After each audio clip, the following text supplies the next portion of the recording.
Bom dia para você que está acompanhando a gente aqui no Link Esporte Clube, Boletim no ar.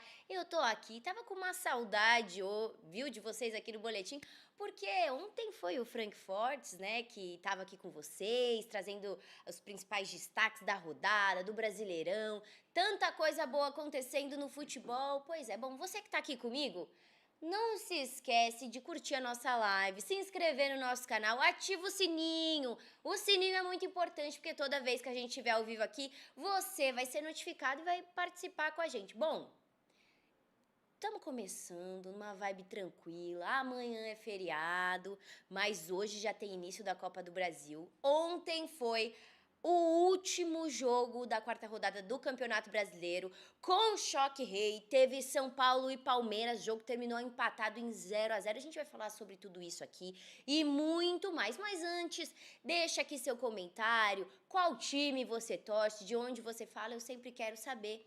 E claramente não se esquece de também dar uma checada nos outros vídeos que tem aqui no canal. A gente sempre traz convidados muito legais e fala sobre tudo que está acontecendo no futebol. Bom, sem mais demora, eu já falei aqui de ontem, que a gente acabou acompanhando e narrando essa partida, na voz do Enio Ricanello, na reportagem e nos comentários do Frankfurt. Eu estava por aqui também na apresentação e no plantão esportivo e a gente trocou uma ideia, assistiu o jogo. Eu vou te falar, jogaço, mas faltou o gol, faltou a efetividade dos dois times. A gente sabe que o Abel tá aí há todo esse tempo no Palmeiras, mas desde que chegou no Palmeiras passaram-se 6 técnicos pelo São Paulo e os números são bem parecidos, né? Até ontem tinha 7 vitórias para um lado, 7 vitórias para o outro, né? Na era Abel. E 8 empates, agora com 9 empates. Pois é, São Paulo e Palmeiras, o choque rei, sempre trazendo palpitações pro coração do São Paulino, do palmeirense. E olha, ontem foi um jogo diferente. O Zubeldia não apostou naquele mesmo esquema tático que ele usou contra o Barcelona de Guayaquil, que era um 4-3-2-1, acabou entrando com 3 zagueiros, coisa que o torcedor não gosta muito, né? Que a galera acha que o time fica muito retranqueiro, mas não necessariamente. Acho que os 3 zagueiros ontem funcionaram contra o Palmeiras, conseguiram aí bloquear, né, a criatividade, né, e o jogo vertical do Verdão. Conseguiram inibir muito o Endrick também, né? Então, assim, importante ressaltar todos esses detalhes. O Verdão, por sua vez, também fez uma partida boa, mas é claro, como eu falei, assim que eu comecei, faltou gol, né, gente? A gente gosta de ver gol. E agora eu vou começar a falar sobre isso, vou começar a falar mais desse jogo, desse último jogo da quarta rodada do Campeonato Brasileiro, que foi ontem na segundona. Vou começar falando do Tricolor Paulista, porque a gente vai ouvir o Zubeldia, porque foi o primeiro jogo do Brasileirão, o primeiro clássico do técnico. Ele estreou ganhando contra o Barcelona de Guayaquil na Libertadores. 3 pontos importantes fora de casa, maravilhoso. E ontem a gente achava que ele poderia também conseguir uma outra vitória, garantir 3 pontos aí pro Tricolor Paulista no Brasileiro, mas não rolou. A gente sabia que o jogo ia ser muito difícil, que não tinha um grande favorito. Claro, o Palmeiras vem numa maior estabilidade, o São Paulo, por sua vez, vem, ó, na dificuldade, capengando em alguns momentos, indo bem, indo mal. E o Zubeldia é aquela promessa para melhorar o time. Bom, vamos ver então a escalação de ontem do São Paulo Futebol Clube, que o Zubeldia entrou no choque rei. Rafael no gol, Igor Vinícius, Diego Costa, Arboleda, Wellington, Caleri, Luciano, André Silva, Bobadilha, Alisson e Alan Franco. O que acontece? Ali o Bobadilha no meio-campo, porque o São Paulo, né, com um jogador ali que acabou ficando machucado, acabou sendo. Teve ali alguns problemas. Técnicos, né? Acho que deu uma sentida muscular e aí o técnico decidiu usar então o Bobadilha. Aí essa foi a escalação de São Paulo com 3 zagueiros, muito importante a gente ressaltar o sistema defensivo de São Paulo que funcionou. Ontem o Arboleda fez uma grande partida pelo São Paulo, viu? Ajudou muito, correu, marcou quando necessário demais, mas demais mesmo, salvou o São Paulo. E eu não posso deixar de falar do Rafael, porque eu acho que dentre os dois goleiros, o Wellington e o Rafael, foi ele que trabalhou mais. Bom, vamos ouvir rapidinho aqui então o Zubeldia sobre essa primeira partida no Brasileirão e contra o Palmeiras, um grande rival do tricolor paulista. Vamos ouvir o técnico de São Paulo. Juego. Primero, buenas noches, ¿no? Luego del juego de Barcelona estuvimos pensando que era lo mejor para el equipo si jugar con tres zagueros o jugar con línea de 4, con dos zagueros, por la amplitud de la cancha del rival, aparte viendo los últimos juegos que habían tenido contra Palmeiras, Sao Paulo había jugado así. Y con la lesión de Pablo, ya ahí definimos que lo mejor era jugar con tres zagueros. Pero tres zagueros flexibles porque Diego muchas veces hizo de lateral derecho y Igor elevó bastante por el sector derecho. Creo que los primeros 10-15 minutos nos costó acomodarnos. El equipo después empezó a encontrar más líneas de pases. Bobadilla y Allison empezaron a jugar más. Igor empezó a preocupar más. Y dentro de un partido parejo, tengo la sensación de que los últimos 10-15 minutos podríamos haber lastimado más al rival, nos quedamos un poco y bueno, más allá de que el resultado creo que es justo, no puedo reprocharle nada a los jugadores porque se hizo un trabajo importante desde lo físico, de lo táctico, de lo mental. Solamente me hubiese gustado ganar por la afición, por los jugadores, porque el estadio estaba muy bonito para festejar un triunfo.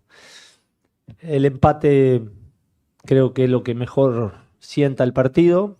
Tuvimos más posesión, tuvimos más disparo al arco, más córner, pero fue un juego parejo. Zubeldia, tudo bem? Sí. Esse foi seu primeiro clássico aqui no Brasil, né? Um jogo difícil já contra um adversário que nos últimos anos vem fazendo campanhas muito boas. Qual foi sua impressão em jogar um clássico no Brasil em comparação aos clássicos que você já havia jogado no Equador, na Argentina y nos otros campeonatos que você ya disputó? No, muy lindo jugar esta clase de partido. Felicitar a la torcedora, a nuestra afición, porque en muchos momentos del partido empujan y empujan, empujan. Ahora me tocó vivirlo del lado de Sao Paulo. Por eso la sensación de que los últimos 10-15 minutos podríamos haber hecho algo más, pero lejos está de reprocharle algo a los jugadores. Simplemente ese algo más porque sentía que podíamos quedarnos con el triunfo, porque la torcedora empuja y eso es importante. Lo disfruté, esta clase de partido se sufre, pero yo particularmente lo disfruto mucho. Así como me ven pateando un micrófono, lo que sea, yo lo disfruto. Así que a pensar ahora en el partido del juego del jueves y después el domingo.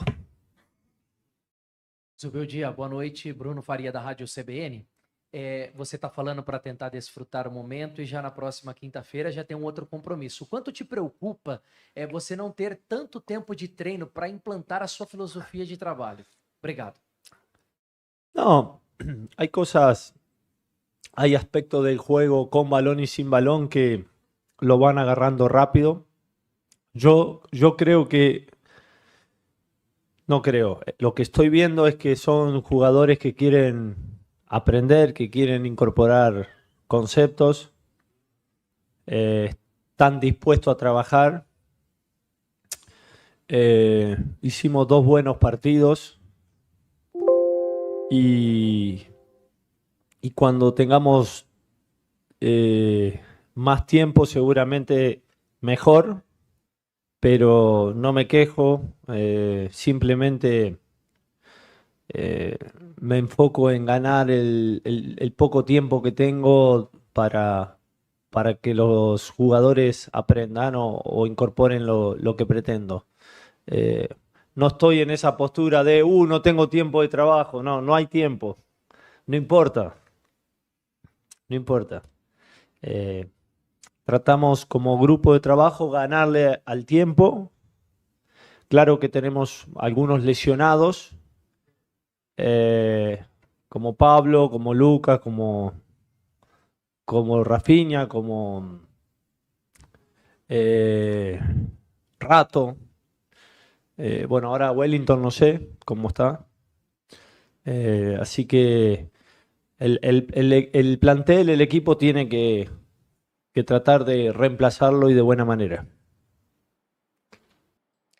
É, isso aí, o Zubeldia aí, Luiz Zubeldia, treinador do São Paulo, falando sobre o elenco, né? As peças que ele pode perder, que não estão à disposição, né? E sempre o cuidado que o São Paulo Futebol Clube tem que ter com esses atletas, de recuperá-los. Também falou que os atletas se mostram dispostos a aprender, a estar de acordo com o trabalho dele. Bom, ouvimos aqui, deixa eu só corrigir uma informação que eu passei para você aqui, porque foi o Pablo Maia, né, que acabou se lesionando num treino aí de São Paulo, não foi em jogo, a gente não sabe em que momento esse atleta acabou se lesionando e ele teve algum problema ligamentar na coxa esquerda, né? A situação do atleta não parece ser tão simples assim, é um pouco grave, pode até precisar de cirurgia, mas ainda não tem um diagnóstico fechado. O São Paulo vai passar mais informações provavelmente ao decorrer do dia ou ao decorrer desta semana. E ontem, no lugar do volante Pablo Maia, que é uma peça essencial no elenco do São Paulo Futebol Clube, aliás,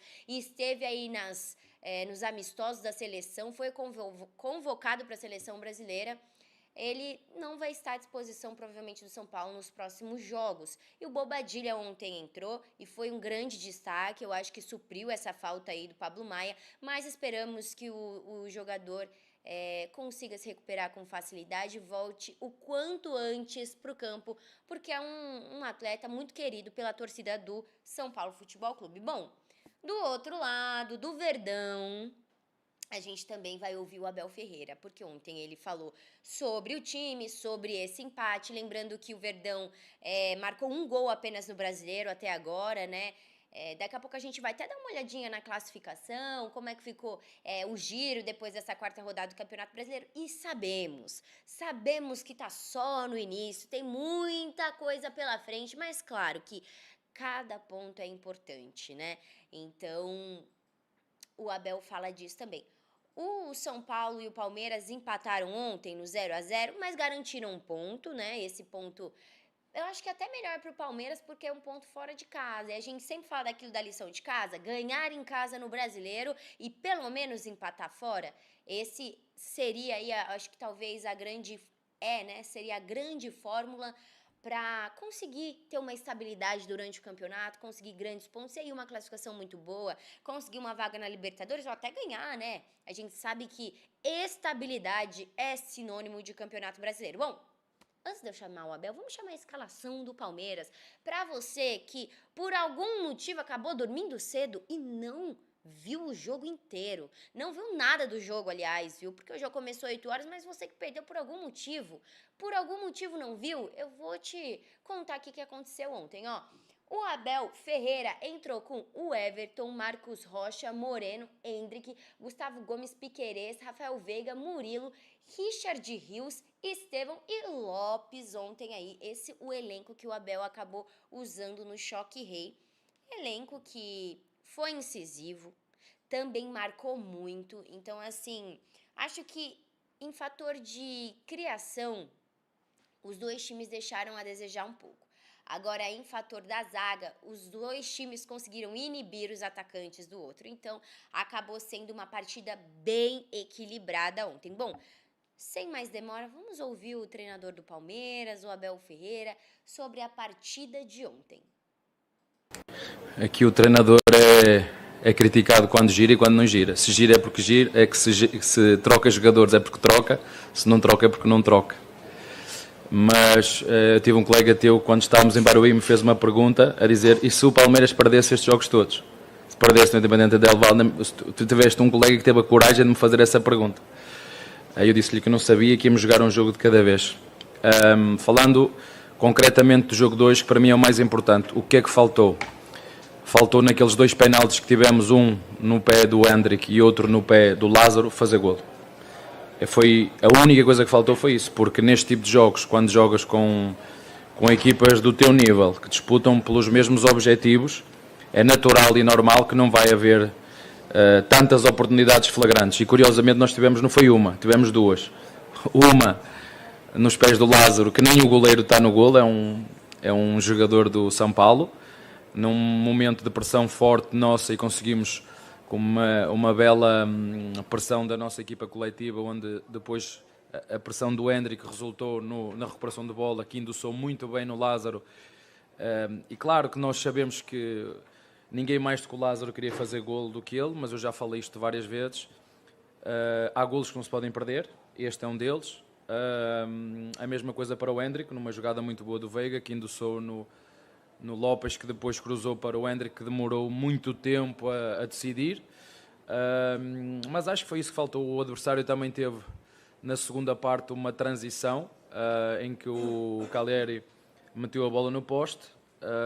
Mas foi um jogo de equilíbrio, o que é normal quando joga, pelo menos eu que tenho jogado várias vezes contra o São Paulo, ainda para mais aqui em casa deles, com o público deles. Na minha opinião, acho que foi um jogo de equilíbrio. Abel, um pouco dos números do Palmeiras até aqui, nós foram 4 jogos, 1 gol marcado, 1 gol sofrido e em 4 partidas. Isso mostra a dificuldade que é o Campeonato Brasileiro em termos de jogos de outras competições, e se o ataque hoje é uma preocupação que você tem aí para resolver? Não, no último jogo, eu vou aqui contrapor o que tu estás a dizer. No último jogo, quantos golos o Palmeiras fez? 3. Quantas oportunidades flagrantes criou o Palmeiras hoje? Pronto. Temos que ser mais efetivos. É isso, para resumir. É nas oportunidades que nós criamos, e na minha opinião criamos mais oportunidades flagrantes do que o nosso adversário, mas é a minha opinião, e vocês têm a vossa e eu tenho a minha. E o que eu te tenho que dizer, o que me preocupa não é a forma como nós chegamos, não é a forma como nós criamos, temos que ser efetivos. Já falo isso várias vezes, mas nos últimos anos, mesmo nós, porque eu estou sempre a exigir e a cobrar muito dos nossos jogadores, tem acabado no final de cada competição, Palmeiras acaba por ser, se não um dos melhores ataques e uma das melhores defesas, e é isso que nós vamos fazer. Agora não nos podemos esquecer, como o teu colega disse bem, jogámos em casa com o Internacional e perdemos, jogámos em casa com o Flamengo e empatamos, fomos ao Independente Del Valle, ganhamos, viemos aqui à casa do São Paulo, empatamos, não era isso que queríamos, mas é a vida que segue, não 24 horas, e o que me preocupa nem é, sinceramente, a questão dos golos. Que me preocupa é que daqui a 72 horas ou menos 72 horas temos que jogar e competir, e com a obrigação de ganhar sempre. Abel, você já disse algumas vezes que tem coração mole. Muito. Que perdoa, mas não esquece. O que representou o abraço do Belmonte? Página virada, parcelada? Boa. Boa. Eu perdoo e não esqueço, mas não é o caso, porque quando um homem é homem, assume a sua responsabilidade, pede desculpa aonde errou, e aconteceu comigo várias vezes, e quando o fiz publicamente, pedi desculpa publicamente, mas primeiro filo via Facebook ou WhatsApp, olhos nos olhos. Eu sei que há muita gente perfeita aqui, nomeadamente no futebol, porque a forma com que criticam os treinadores e os jogadores e os dirigentes aqui no Brasil, parece que só o futebol é que precisa dessa exigência, mas eu acho que essa exigência é boa porque nos ajuda a todos a melhorar. Eu gostava que ela fosse da mesma maneira, essa exigência que vocês têm para com esta atividade, que ela fosse alargada a todos os setores da sociedade brasileira, porque seguramente que seria melhor. Mas acho que nós estamos aqui todos, e eu também, para valorizar, como já te disse, quando fiz a entrevista com o Gagliotti, quando me contratou, eu disse-lhe várias vezes, não foi numa, foram 3 reuniões, qual era a minha filosofia. A minha filosofia é exatamente essa, é valorizar os nossos jogadores, é ajudá-los a ser melhores, é valorizar o clube, é valorizar o futebol, e valorizar o futebol não só pela forma de jogar, mas também pelas atitudes, e acho que hoje foi uma atitude bonita. Somos rivais dentro do campo do São Paulo, e eu, se puder, vou ganhá-las todas. Respeito muito os nossos vizinhos, até porque só há um muro que nos separa. É fácil deles espreitar a nossa grama e nós espreitarmos a grama deles, mas eu acho que, vou voltar aqui a repetir, o futebol brasileiro é de todos, não é só meu, ou não é só de São Paulo, ou não é só de Flamengo, e quando todos os presidentes pensarem primeiro no futebol como um todo e depois cada um lutar pelos seus interesses, seguramente que todos vamos sair valorizados. Mas acho que foi uma atitude bonita para parte do Belmonte, por um erro que teve no momento quente. Acontece com toda a gente, e ninguém tem que ficar chateado. Disse-lhe isso quando as desculpas são da forma que vocês viram, sinceras, honestas, à frente e nos olhos.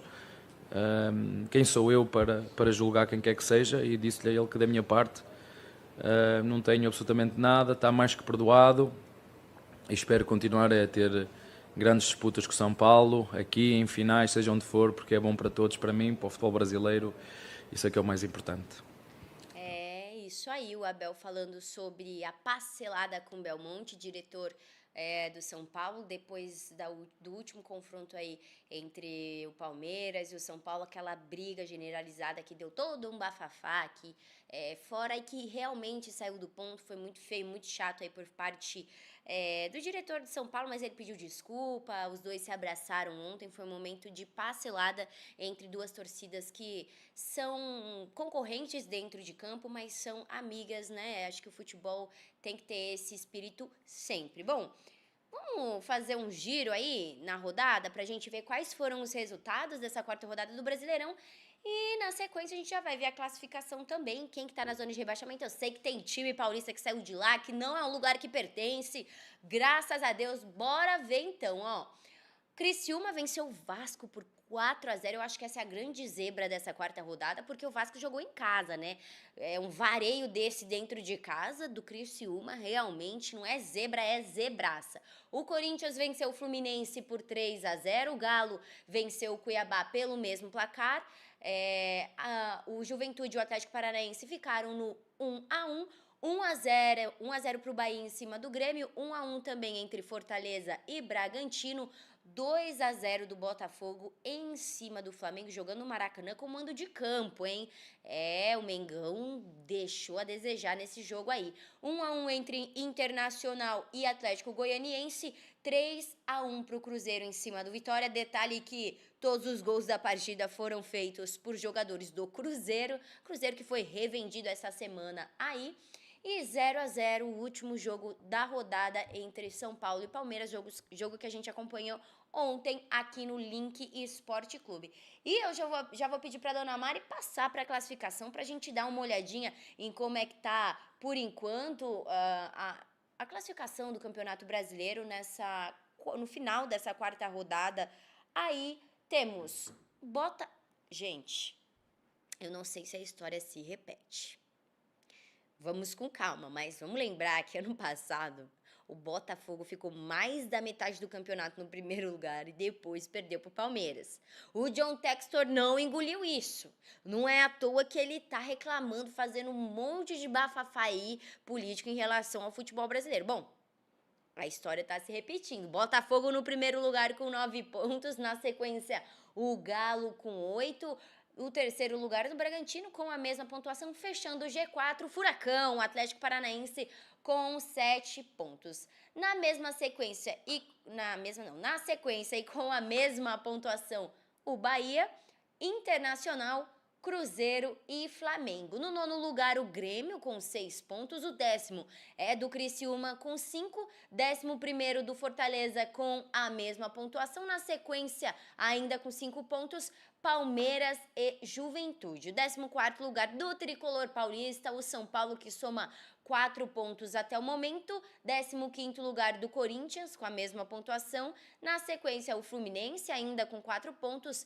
E abrindo a zona da degola, a zona do rebaixamento, aquele lugar, gente, que ninguém quer estar. O Vasco da Gama no 17º lugar com 3 pontos.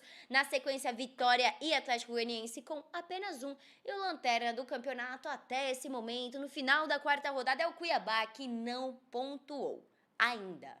Não, pontuou sim, tem 3 pontos. Não, tá errado. Tá errado aqui nessa arte aí do Brasileirão, porque o Cuiabá não pontuou, não tem 3 pontos, tá com 0 pontos. Se ele tivesse 3 pontos, não estaria no último lugar. O Cuiabá ainda não pontuou, então a gente fica de olho aí, porque tá complicado, viu? Tá complicado pro Cuiabá. Espero que consiga se reinventar, ressurgir das cinzas, porque a gente sabe que é o comecinho, mas o campeonato já está se desenhando e a gente já está começando a ter noções do que vai acontecer. Bom, falei aqui de muitas coisas, de Campeonato Brasileiro, falei dos jogos, falei principalmente do clássico, do choque entre São Paulo e Palmeiras. A gente ouviu os dois treinadores, tudo o que aconteceu no jogo de ontem. Você que não assistiu está totalmente atualizado. E agora vamos dar uma passadinha, porque tem terceira fase da Copa do Brasil. E o primeiro jogo tá para começar aí nessa terça-feira. Bom, hoje às 7 horas da noite o Bahia enfrenta o Criciúma, o Operário enfrenta o Grêmio, o Atlético aí é o Atlético Mineiro, o Galo que enfrenta o Sport 9h30 da noite. Amanhã tem mais jogos também aí por essa terceira fase da Copa do Brasil. Primeiro jogo de ida, Sampaio Corrêa recebe o Fluminense amanhã, quarta-feira, 4 horas da tarde. O Brusque joga contra o Atlético Goianiense no mesmo horário. 6 horas da tarde tem Ipiranga e o Furacão Atlético Paranaense. O Souza joga com o Bragantino no mesmo horário. E ainda não, é às 18, é o Souza e o Bragantino. Aí já é às 7 horas da noite. 19 horas, Fortaleza e Vasco da Gama se enfrentam, um jogaço também, pelo primeiro jogo da terceira rodada da Copa do Brasil. 8 horas tem o América do Rio Grande do Norte contra o Corinthians. 9h30 tem Flamengo e Amazonas. No mesmo horário, Internacional e Juventude. A gente já pode ir para a próxima telinha, porque quinta-feira também tem jogos muito importantes, começando 7 horas da noite com Botafogo e Vitória, que se enfrentam aí nesse primeiro jogo. 7h30 tem Águia de Marabá e São Paulo, jogo que será transmitido aqui no Link Esporte Clube. 8h30, CRB e Ceará. Na sequência, Goiás e Cuiabá. 21h30, no mesmo horário, o Palmeiras recebe o Botafogo de Ribeirão. Não é o Botafogo do Rio de Janeiro, é o de Ribeirão. Esse jogo que é um jogaço também, muito comum aqui no Campeonato Paulista, porque o Botafogo de Ribeirão sempre tem bons times aí. E esses são os duelos, né? E o horário aí das partidas da terceira fase da Copa do Brasil. A gente vai acompanhando tudo por aqui. Bom, nosso boletim tá acabando, eu vou ficando por aqui. Mas, claro, vou pedir de novo pra você: curte a nossa live, se inscreve no canal, ativa o sininho, por favor, porque quando a gente estiver ao vivo você vai ser acionado, vai participar com a gente, vai comentar, enfim, a gente vai trocar uma ideia sempre muito boa de futebol. Daqui a pouco eu volto, meio-dia, estou de volta com o Frank Fortes, 6 horas da tarde a gente volta pra fechar a casinha, beleza? Então, até daqui a pouco, hein? Fui!